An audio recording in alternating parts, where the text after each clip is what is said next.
I'm going to be trimming this acrylic rectangle. I've got it clamped in my power miter saw, and here's where I want to cut it. I'm going to use my chop saw to cut it. I'm going to go ahead and raise up this blade guard so it won't interfere with the cut. And here we go. We'll see how this goes.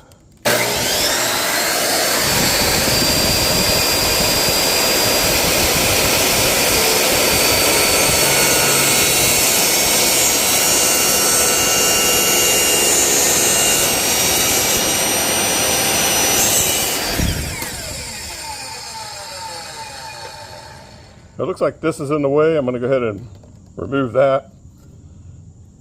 Hopefully I won't regret it.